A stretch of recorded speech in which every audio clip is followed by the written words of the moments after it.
for today's video, so I will give you some hint sa tamang pagpili sa mga iboto natin.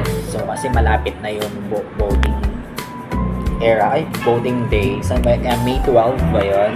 So, unang-una doon, sa pagpili ng mga iboboto natin is the qualification and experience. Sa qualification and experience, nandoon yung educational background, relevant experience, and track record nila. So, dito sa tatlo na to, sa qualification and experience na yan yung makakapag-identify sa'yo kung yung isang politiko ba ay karapat-dapat na maihalal or maupo sa posisyon na tinatakot ka. Number 1, ang question kasi, does the candidate have the necessary education and expertise for the position?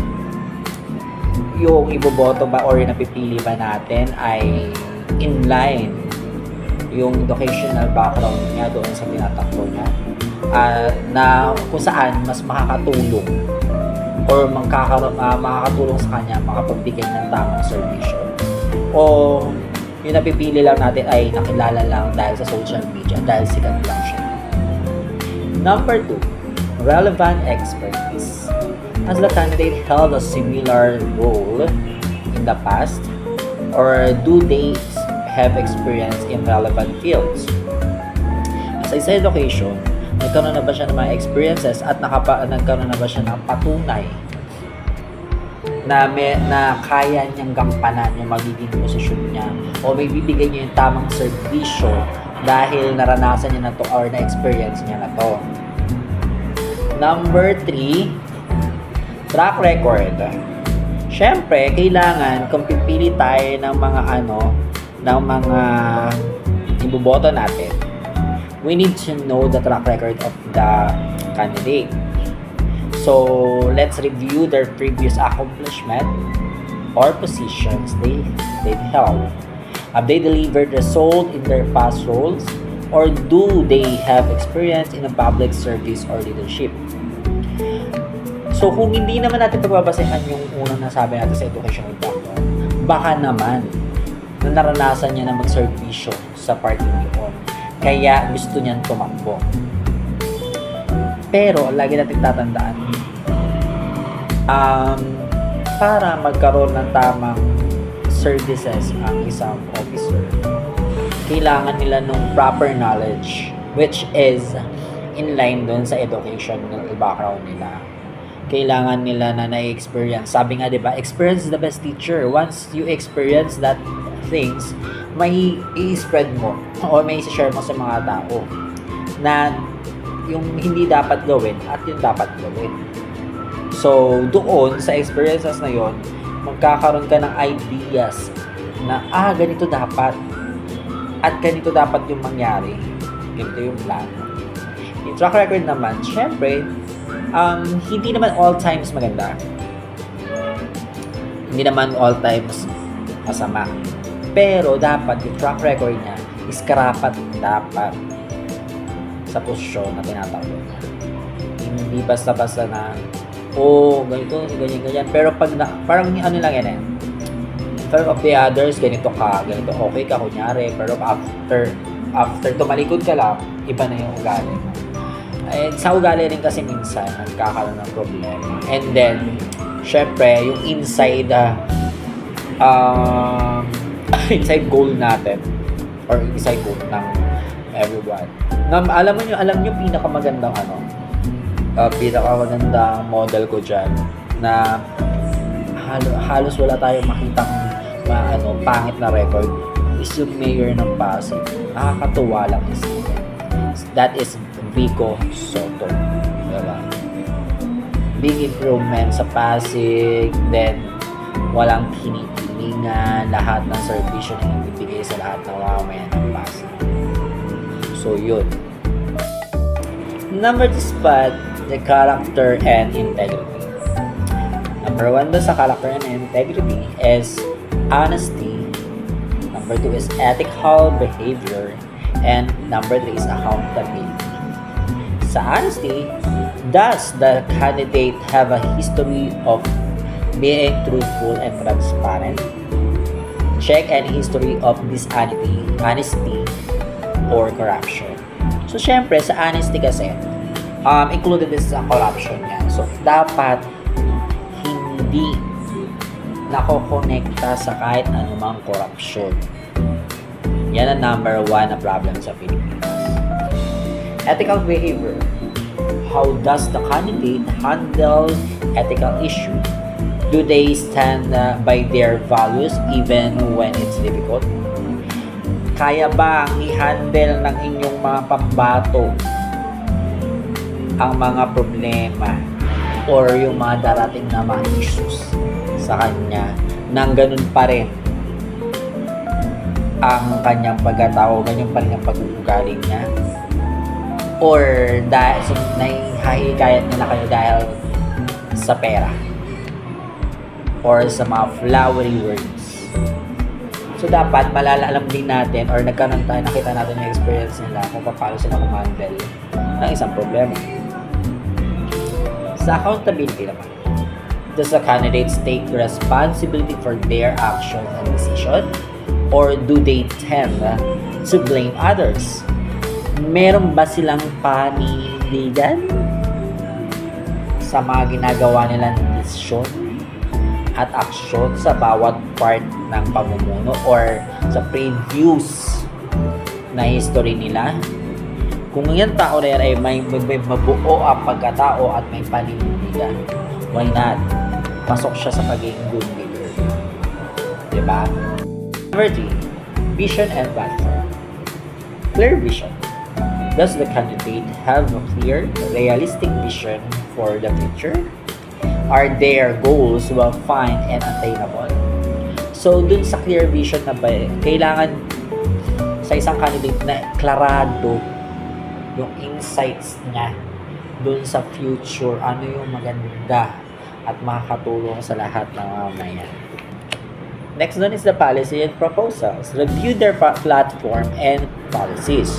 Do this align with your values and needs and the needs of the community or nations?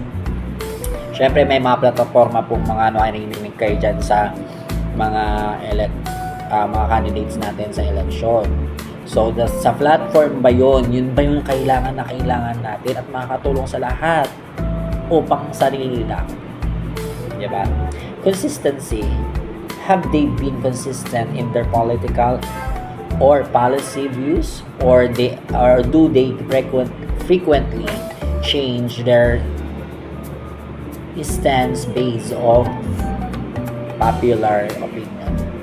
Syempre dapat consistent yung may boboto mo. Kasi kapag pag inconsistent yan or inaccurate din yung mga inaano niyan, yung mga platforms na binibigay sa or yung pinapakita niya, kaya nila tayong bawian. At so for example, someone who promised lowest price of goods but doesn't happen. Hanggang kailan? Kapag tuwing election lang ba mababago yun? Hello, gising. My God. Diba? Next, leadership. Siyempre, sa leadership, may ability to lead ka. Okay? Naranasan mong maging member. Naranasan mong maging leader. So, dapat, both ng experiences doon is na-insert mo doon. And then, meron ka dapat leadership. Yung pagiging leader kasi, you should hear from others then opinion. And then, syempre, pag-aaralan mo, kailangan maging open ka to listen. Not na yung gusto mo lang ang masusunod, pero pansarili mo lang yun. Napaka-selfish. So, dapat, kailangan yung leader, yung pagiging leader is talagang full pack yan. Sa pagiging leader din, meron din siyang mga decision makings na magaganda or magaling siya mag-decision magaling siya magkaroon ng resolutions dun sa mga problems. Kasi pag hindi siya or hindi niya ina-identify na maayos yung problem, hindi ka makapagbigay ng tamang resolution. Ganun. ang part pa rin nun is the communication skills. So, dapat marunong siya makipagsalimuha or makitungo sa mga bawat tao para ma-open up niya or makita niya, makapag-isip siya ng mga dapat at nararapat na proyekto, na serbisyo na may bibigay sa community. Kasi hindi naman sila mauupo dyan ng dahil lang sa pinapasahod lang sila. No! Lahat tayo kasi kailangan mag-decide ng tama para hindi rin tayo nagsasuffer. Ganon. Diba? Next is the commitment to public service. So, syempre, kailangan yung commitment niya. So, ibig sabihin, tumakbo ka eh. So, ibig sabihin, you are willing to commit yourself to the public.